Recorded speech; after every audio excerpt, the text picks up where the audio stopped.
ආයිබෝවන් කියලා කිව්වා විදේශගත වෙලා ඉන්න අපේ රටවිරුවන් සියලුම දෙනාට ඉතාමත් ආදරය යුතුව මේ අවස්ථාවේ ලංකාවේ සිට අපි ඕගොල්ලන්ව මතක් කර සිටිනවා. ඉතින් අදත් ඕගලන්ට මගේ අලුත් YouTube channel එකේ දෙවෙනි වීඩියෝ එක විදිහට අදත් ඕගලන්ට වැදගත් වටිනා කියන දෙයක් තමයි මේ අරගෙන ආවේ. ඉතින් මම දන්නවා මම අහලා තිනවා මේ වෙනකොට අපේ විදේශගත වෙලා ඉන්න සියලුම දෙනාගේ මනසේ දුවන හිතේ දුවන ලොකු ප්‍රශ්නයක් තමයි මේ සේවා කාලයට දෙන බෝනස් එක මේ විදේශගත වෙලා ඉන්න අපේ ගෘහ සේවිකාවන්ට ගන්නෙ කොහොමද කියන එක. ඉතින් නොයෙකුත් අය නොයෙකුත් විදිහේ මතමතාන්තර කියනවා. ඉතින් මේ අද දවසේ මම ඔයාලට අරගෙන ආවේ හරිම විදිහ ගන්නව නම් ගන්නෙ කොහොමද ලැබෙනව ලැබෙන්නේ කොහොමද කියන ප්‍රශ්නේ තමයි. ඉතින් ඇත්තටම කිව්වොත් ඔයගලන්ට ගන්න පුළුවන්. හැබැයි මෙහෙම එකක් තියෙනවා. මම මේක විද්‍යාඥ කාර්යාංශ සම්බන්ධ කරගෙන හරි තොරතුරු ලබාගෙන තමයි අද මේ ඔයගලන්ට මම මේක මේ වීඩියෝ පටය ඉදිරිපත් කරන්නේ.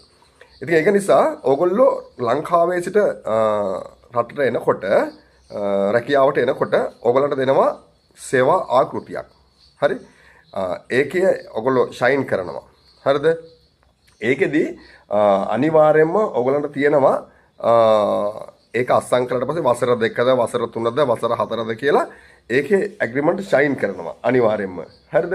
ඒක ෂයින් කළාට පස්සේ ඕගොල්ලන් අවම මේ ගෙදරට ආවට පස්සේ වසර 2ක කාලයක් එකම සේවා ස්ථානයේ එකම ගෙදර වැඩ කරන්න ඕනේ.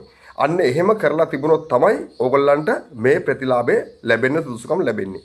ඒක නිසා මේක හොඳට පැහැදිලිව අහගන්න, තවත් යාළුවන්ට හරිය දේ දැනුවත් කරන්න. ඒ වගේම ඕගොල්ලෝ එනකොට ඕගොල්ලෝ එන ඒජන්සියෙන් ඕගොල්ලන්ට අනිවාර්යයෙන්ම තියෙනවා මේකේ මේ ડોකියුමන්ට් එක ඕගොල්ලන්ට දෙනවා. හරිද? සේවා ගිවිසුමක් දෙනවා. එතකොට මේ සේවා ගිවිසුමේ තියෙනවා ඕගොල්ලන්ගේ කාලය මේ දෙන බෝනස් මුදල දෙනවයි කියන එක තියෙනවා. ඒක ඕගොල්ලෝ ගාව අනිවාර්යයෙන්ම තියෙනවා. ඔයගොල්ලෝ ෂයින් කරනවා මේකේ. ඒක නිසා ඒක හොඳට බලන්න තියෙනවද කියලා. එහෙම තියෙනවා නම් කිසිම කෙනෙකුට මේක නොලැබෙන්නේ නැහැ. අනිවාර්යෙන් ලැබෙනවා. ඉතින් ඕගොල්ලන්ට පුළුවන් ඕගොල්ලෝ ඉන්න ගෙදර ඉඳගෙන ඕගොල්ලෝ යන්න කිට්ටු වෙනකොට ඕගොල්ලන්ට පුළුවන් තානාපති කාර්යාලය දැනුවත් කරන්න පුළුවන්. මම මෙහෙම සේවා කාලයක් ගත කළා මේකේ. මම අහවල් දින සිට මේ දක්වා. ඒතර මගේ සේවා කාලය දැන් මේ වෙනකොට ඉවරයි. මට මේ බෝනස් මුදල ගන්න පුළුවන්ද? ඒක හිමිද හිමිකම් කියන්නේ කොහොම මොනවද කරන්න ඕනේ කියලා එතුමන්ලා එතුමියලා මේක අනිවාර්යයෙන්ම දැනුවත් කරලා පස්සේ ඒගොල්ලෝ අවශ්‍ය කටයුතු කරලා දෙනවා. ඒ එක දෙක එතකොට සමහර වෙලාවට ප්‍රශ්නයක් තියෙනවා. ඕගොල්ලන්ට දැන් ඕගොල්ලන්ගේ බාබලට කිව්වම සමහර බාබලා දෙන්න කැමති නැහැ. මාමලා දෙන්න කැමති නැහැ. ඒතර ඒගොල්ලෝ ප්‍රශ්න දාන්න පුළුවන්. එහෙම ප්‍රශ්නත් වෙන්න පුළුවන්. නමුත් ඕගොල්ලෝ දැනුවත් කරලා බලන්න. එතනින් එහාට ප්‍රශ්නයක් එනවනම් ඕගොල්ලෝ සයිලන්ස් වෙලා ඉඳලා මොකද ඕගොල්ලන්ගේ ජීවිතේ වටිනවා. ඒක නිසා ඕගොල්ලෝ ලංකාවට එන්න. ලංකාවට ආවට පස්සේ ඕගොල්ලන්ට මේ ගන්න සුදුසුම ක්‍රමයක් තියෙනවා. ඒකත් මම දැන් කියලා දෙන්නම්. ඕගොල්ලන්ගේ ගම ලංකාවේ කොහේ හරි ගමකට ආසන්නවම තියෙනවා විදේශ කාර්යාංශ ශාඛාවක්. ඔයාලා ගමට ආසන්න හැම ශාඛාවක්ම පුළුවන්. නමුත් තමුන්ගේ ගමට තමුන්ගේ ගෙදරට කිට්ටුවෙන් තියෙන විදේශ කාර්යාංශයේ ශාඛාවකට ගිහිල්ලා තමුන්ට පුළුවන් මේ ඇග්‍රීමන්ට් එක ඉදිරිපත් කරලා මට මේ සේවා කාලය මං ඉවර කරලා ආව ලංකාවට අවල් දවසේ මට මේකේ මේ බෝනස් මුදල ලැබුණේ නැහැ කියලා. එතකොට ඒ කාර්යාලය හරහා විදේශ කාර්යාංශයේ තානාපති කාර්යාලය කොහෙට් එක හරි සෞදි හරි දැනුවත් කරලා ඒගොල්ලන්ට ඒ අවශ්‍ය බෝනස් මුදල ලබා දෙනවා. මෙහෙන් කිසි දෙයකට බය වෙන්න එපා ඔයගොල්ලෝ. මේ තොරතුරු මම ගෙනාවේ මම හිතලා මතලා කියන දේවල් නෙමෙයි. මේක අදාළ විදේශ කාර්යාංශය හා සම්බන්ධ වෙලා හරි තොරතුරු අරගෙන තමයි මම අද ඔයගොල්ලන්ට මේ වීඩියෝ පටය ගේන්නේ. ඒක නිසා මේක යාළුවන්ට ෂෙයා කරන්න. ඔයගොල්ලෝ බලලා සතුටු වෙන්න එපා. මොකද සමහර අය එක එක විදියට හිතාගෙන ඉන්නවා. සමහර අය ගන්න පුළුවන් අය නොගෙන යනවා. හරි දෙයක් හරි තොරතුරක් දන්නේ නැති නිසා. ඒක නිසා කිසි කෙනෙකුට රටදී ලංකාවට එනකොට ගන්න බැරි වුණා නම් කිසිම දෙයකට බය වෙන්න එපා.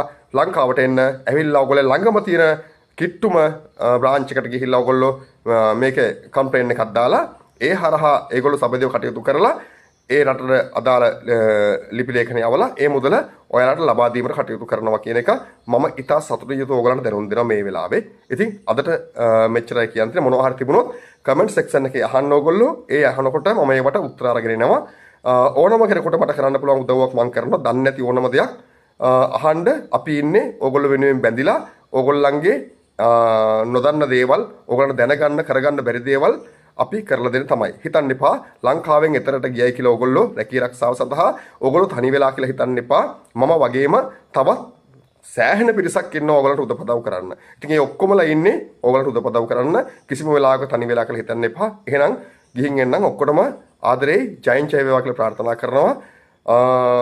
ජය වේවා ජයශ්‍රී